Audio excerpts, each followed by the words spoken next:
So guys, we are talking about the cybersecurity. So everybody is talking about security nowadays, right? So today we want to see how only secure is not enough. What else is required?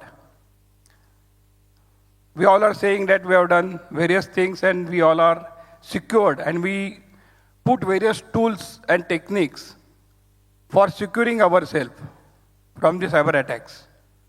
What other thing is required? Securing is like, we can say we are closing the main door, but we are keeping our windows wide open. Security like is that. So what else we have to do? So we are talking about the resilience. We have to believe that we all may get attacked. And we have to see how we can be resilient to it. What we can do if we get attacked. That is the important point for us. This is about me. I am Subhash Singh, Punjabi. I am working with Deepak Fertilisers as a head of architecture and CISO there. I got around 3 decades of experience in IT at all the areas.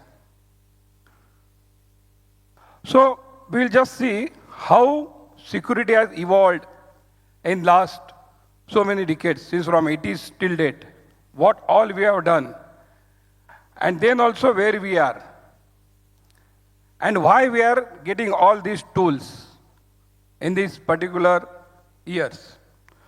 So we were talking earlier about the just antivirus. In 80s, we are talking about this.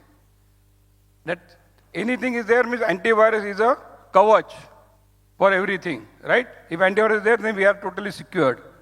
But immediately after that, we are saying no. Now we have to have something else because internet era has came up. Then we say we have to have a packet filtering, which we talk about the firewall. Then we go on ahead with the firewall. So year on year, then we are talking about SSL, TLS because when we talk about the HTTPS and everything is on the web. So at that time we talk about that. Mid-90s, we were talking about the VPN because we need to control our systems from remotely. We have to take the support from our partners, from OEMs, for our IT need. So at that time, we said that we'll need a VPN, virtual private network. So how to secure that we have seen there. Then we talk about the IDS, IPS control because internet was gaining at that time. Then we talk about the SIEM. SIEM is the whatever alerts are coming from various machines, which we all check for the vulnerabilities that need to be correlated. For that we are talking about the SIEM. Then in 2002, the internet era has evolved. And we are talking that all our applications are on the web. And we want to access our applications from outside and not only from the thick applications. There we were talking about the web access firewall. So how we can protect our applications we are on the web. Then we talk about the DLP, data leak prevention, because at that time everybody was aware about the value of data, how it is. We are talking about, since we are talking about the 2000s only. Then in 2010 we talk about the zero trust network. Recently we are talking about it. That whatever is there we have to have a trust. We should say everything whatever is there is vulnerable and we don't have to trust anyone. Whenever we want to access, it should be trusted. So anyone and everyone has to have proper segregation of duties, segregation of authorities, and system has to check first. That is called your zero trust in a nutshell. Then as we say that cloud has evolved in the era of 2010 to 2020, everybody is talking about cloud. So we need a cloud access security broker because how we have to prevent cloud? Earlier there was a perimeter. We said that whatsoever is data is there in our organization, in our area, and we are talking about the perimeter firewalls, IDS, IPS, everything. But when it has gone on cloud, it's a totally different ball game. then EDR, XDR, these are the things we are talking. Now we are talking about this SASE, secure access, secure edge. Here what happens is that whatsoever is there, how we can keep that totally managed and secured.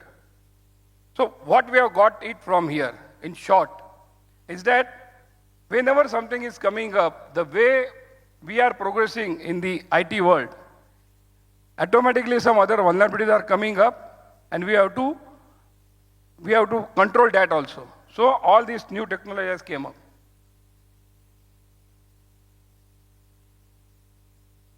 This is amazing.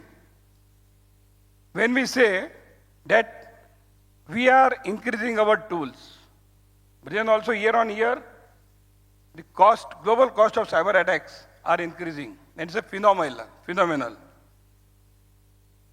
You can say the projected for 27 is $23.84 trillion, which is more than the multiple countries' GDP.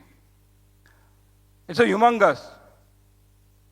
So what we can understand from here is that, and so we are saying that only secure is not enough. We have to do something else. With this, we understood that everyone is prone to get hacked.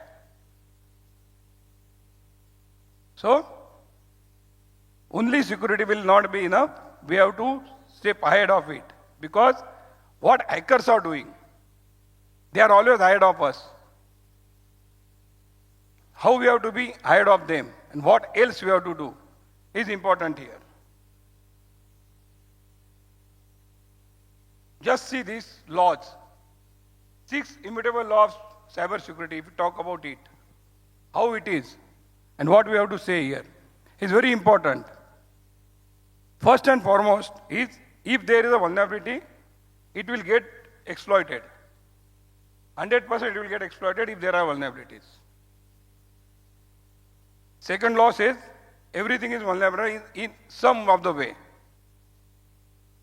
Whatsoever is there is vulnerable in some of the way. Nobody can say I am 100% totally packed and there is no issue, there is no vulnerability. It is vulnerable. Third law says, human trust even when they shouldn't. We all are hearing, listening, reading the news that various people are getting attacked just by the OTP, just by the mails, just by the SMS. What we talk about phishing. The next part we are talking about digital arrest. And what we have seen from that is all the educated guys are getting fed to such type of attacks. Because humans are very much easy to get anything trust, if they say it. Very easily they trust. That is the third law. Fourth law, with innovation comes opportunity for exploitation. These I have shown you what type of security tools we people are using. That you can see that as earlier in 1980s we were talking about the antivirus, because at that time there is only a PC. We can't say laptop also at that time, it's very high. So normal PCs which are on the table. And then we say that antivirus is okay, because at that time everything is kept like that. As it progressed, we said that now we will need suppose web access firewall. We need a normal firewall. That has came up because innovations are there. What is the innovation?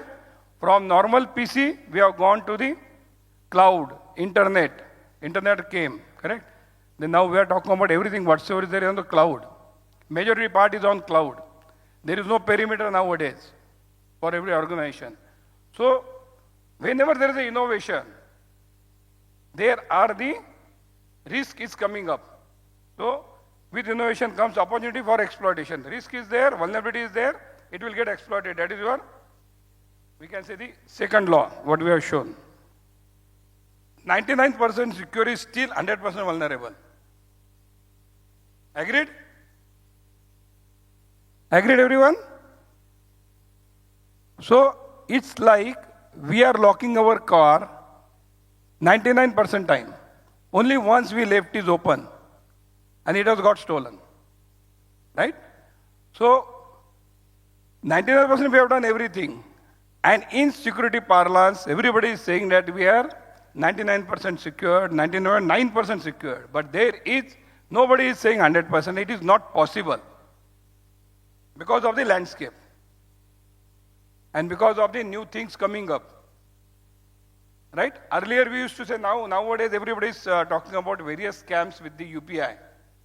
But can we say that we will not use UPI? It's not possible, right? Digital banking. Can we stop digital banking? It's not possible. We have to go with that because innovation is required. When in doubt, see law number 1. So this is the cycle. What this law is saying is that nobody is immune here. We all are prone to get hacked. In our hand, what we have is that how secured we are, how resilient we are, that we want to see. Right? Hackers don't read rules, but they love laws like this. So that is in their benefit.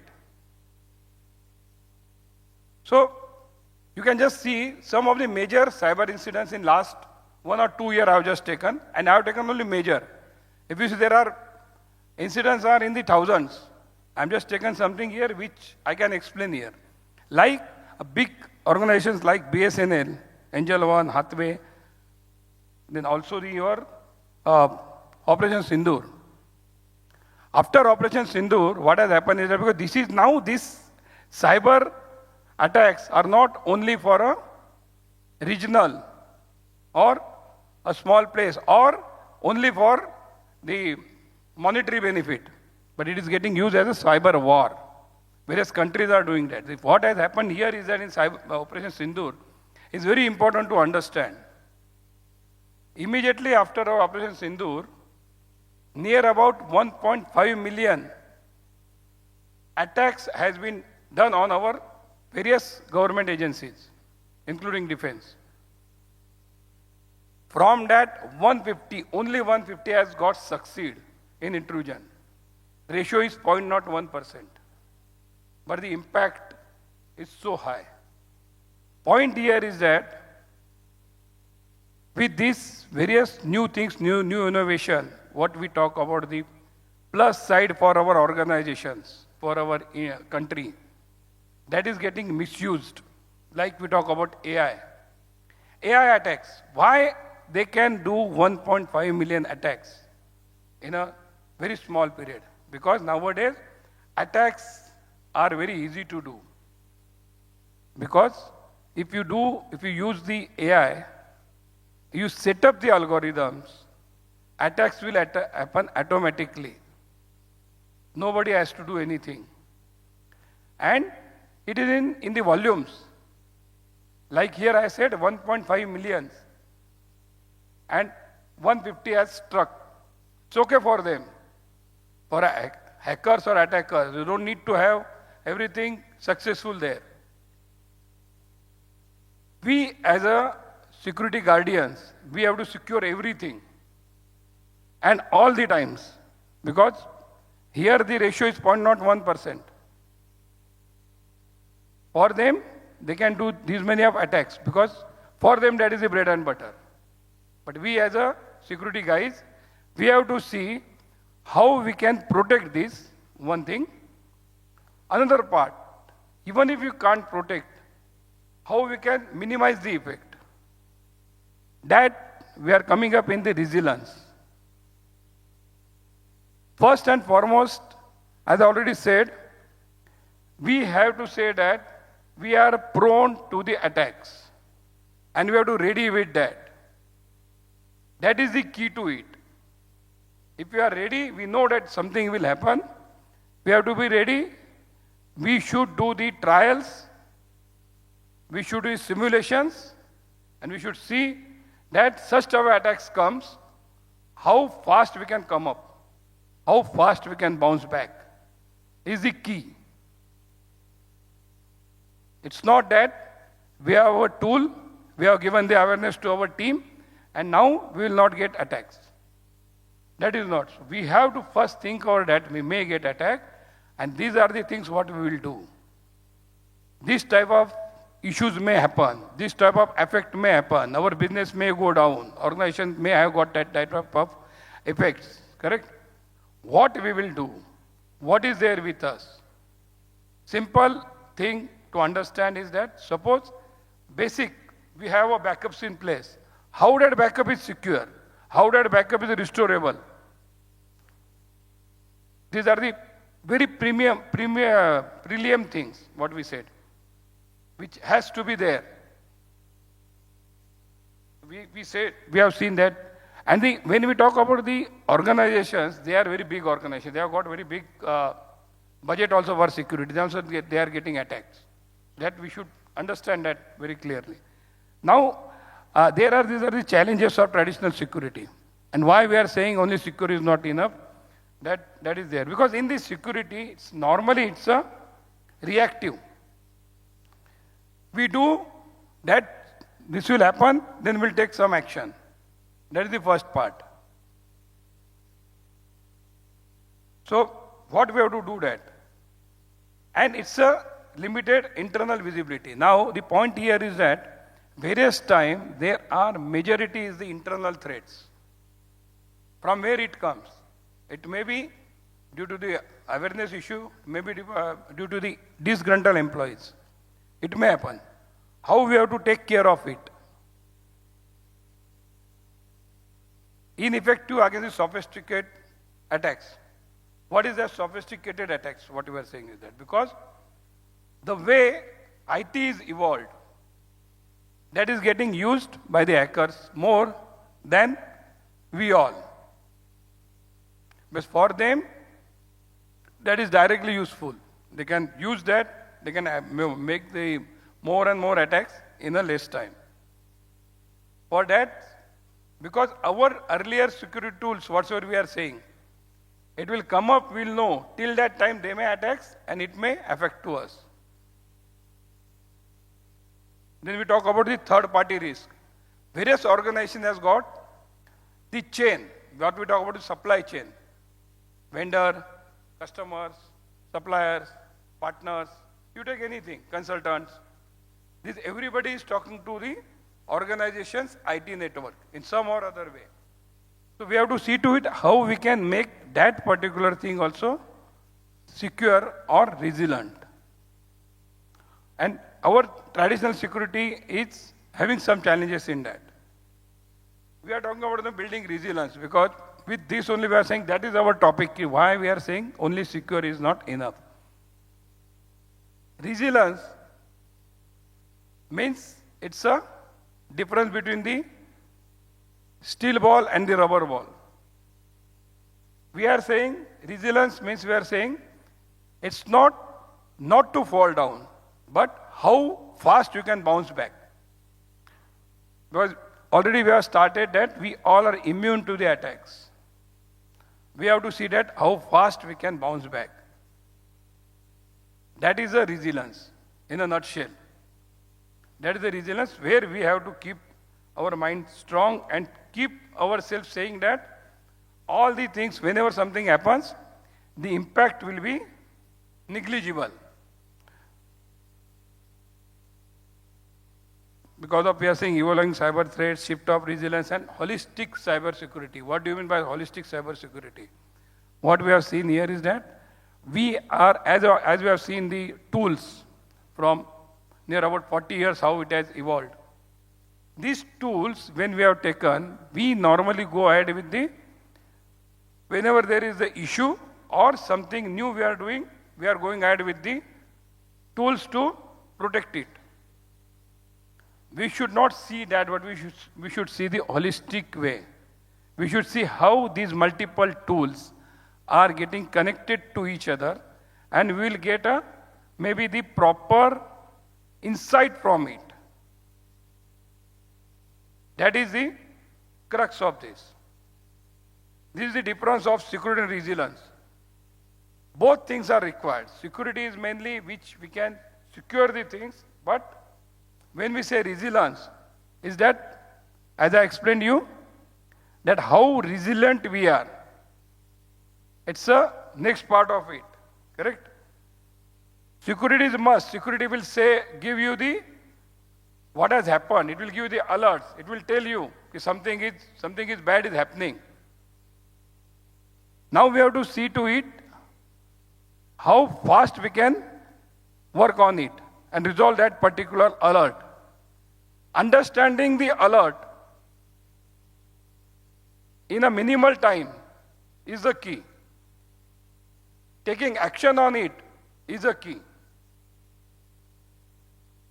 So, when we talk about this, we have to have both the things in hand, security and resilience. When we talk about the resilience, the big and major point is again we can say the awareness. Awareness in your organization, in your family, friends, but this is not only an organizational issue.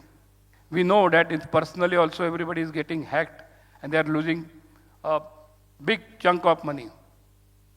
So, resilience, when we say that, is our what is happening. Here, main point is that when we say resilience is, we should simulate the things. We should do the tabletop. We should say something has happened somewhere, it may happen to us. Be vigilant. I have shown you some 6 incidents, cyber incident. There are multiple incidents. Keep your eye open. Something somewhere is happening. Just study on that. And see to it that it can happen to you also. And what you will do at that time. That is called the tabletop exercises. Whatever is happening somewhere, we should see that if it happens to our organization, how we will act. Because somewhere it is attacked means their organization or their security is not bad. Or we are not, or our organization is not great in the security. But they have find out some vulnerability, that vulnerability has got exposed. Is that vulnerability is available in our system? We talk about a 0-day attack. Nobody knows. That particular thing is their own system, but it doesn't act. And it acts at a specific time, where we don't get time to respond. For that, we should do the tabletop exercise, we should do the simulation. These are the part of your resilience, what I explained. I'm not reading that, but that are the things. Important of resilience. We had talked, and you might have understood. So I said resilience means an organization ability to withstand cyber attack. As I've given example of the rubber wall and steel wall, what I said. Or maybe the bouncing back at immediately or a minimal time is the crux of any resilience. Other thing is that we should accept it that we are vulnerable. We should accept it, we are vulnerable. We should accept that we can get hacked. The bitter truth is that everyone, every organization, every person has got hacked. They may be aware or they may not be aware. It is like coronavirus. We were talking at that time. Everybody has got corona in it. But due to your immunity, some people have gone through, there is no issue at all. Some people have came to know they are the corona, they have worked on it. And many of them have lost their lives. Similarly, everyone has got hacked or will be hacked. They will know or they will not know. That is the only difference. Okay? Testing of chaos monkey, this is I have given an example like we have to test our systems with this saying that if somebody do something, what will happen? That is your breach attack simulation. Now people are having multiple tools and multiple tools are available in market. For any attack they say, we say that there is a ransomware protection tool. But now every day some new things are coming up. So what we have to do is that whatever tool we have to check its, at that time what it is adequacy. It's working, which is called breach attack simulation. You attack your systems where you think that your tools are available. Are they taking care or not? Cyber Resilience Framework. No need to read everything. Important here is that Cyber Resilience Framework is great. It is like having a gym membership, which is very much, we can say it's very good, very important, but will get effect only if we go and do the gym. It's not having only a gym membership. So just having a resilience framework, and if we don't follow it, it doesn't have any meaning. It itself is a very big topic, but I'm just giving a framework saying that such type of framework should be utilized. It should be adopted. Adopting such a framework itself will take 6 to 8 months. It is not that easy. But we should have our path in place. We should have a roadmap in it. And if we have this, then we can say that our organization is cyber resilient. Now people are not saying that organization is cyber secured. Now everybody is saying that we are cyber resilient. Because again, our topic is only securing is not enough. Something else is required. So now people are not saying that our organization is cyber secured. People are saying our organization is cyber resilient. Also, when any organization is doing business with the various customers, maybe India or abroad, they are asking how resilient you are. They are asking what type of tabletop exercise you are doing. They are asking what type of simulation you are doing. Gone that days when we are saying that we have done the audit and we are getting everything tick mark or correct. Because what you are doing today, it is not withstand tomorrow. We have to be one step ahead of each and everything. Then only we can be proactive security measure. So here what we are saying, in short, in a nutshell, monitor the things. Normally what we do, going back again to the various tools. We have got all the tools. Tools are giving various logs. Various things are there. But who is looking to it? Who is going and see all that things? What are the insight we are getting from it? Is important. So we are saying that we have to have a monitoring. Active threat detection. So now threat detections, when we are saying, there are the various points which are coming up. And we are saying that we are resilient or secured at particular point. But to be in the race, we have to be always on that particular thing. Continuous monitoring, as I said, real-time awareness should be there. Awareness I am emphasizing because it's very important for any person. We can say organization, we can say the individual. Resilience is very important. SIEM IDS tool we said about all the logs correlation. Because I said multiple logs are there. How we can correlate it? Rapid threat response, compliance and government support. That is okay, compliance everybody is doing because it is mandatory. But how we are doing that is important. It's not only for the pace for the organization or the government. Incident response, this is very, very important tool, very important thing. Incidents will happen, as I said.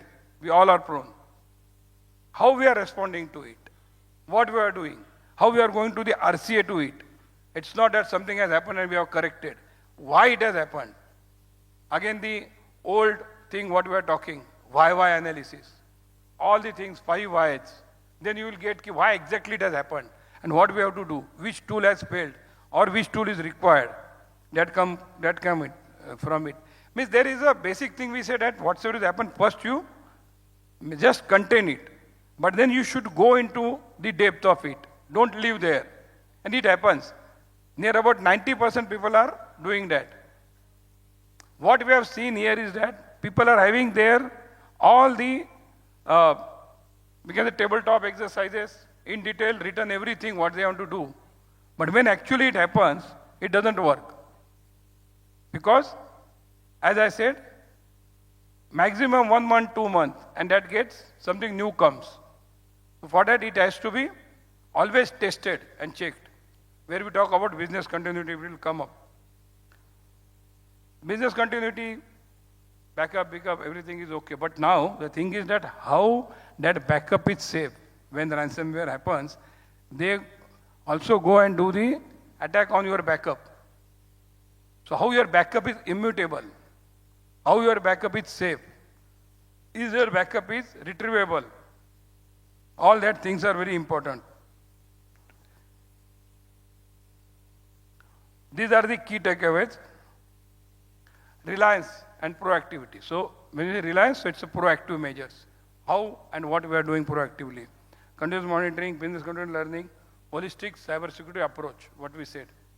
So I think these are the takeaways what we feel with this. Any questions? Anyone, maybe 2-3 questions we can take.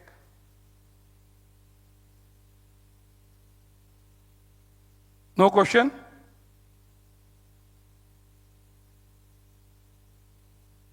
Yes? Yes, ma'am?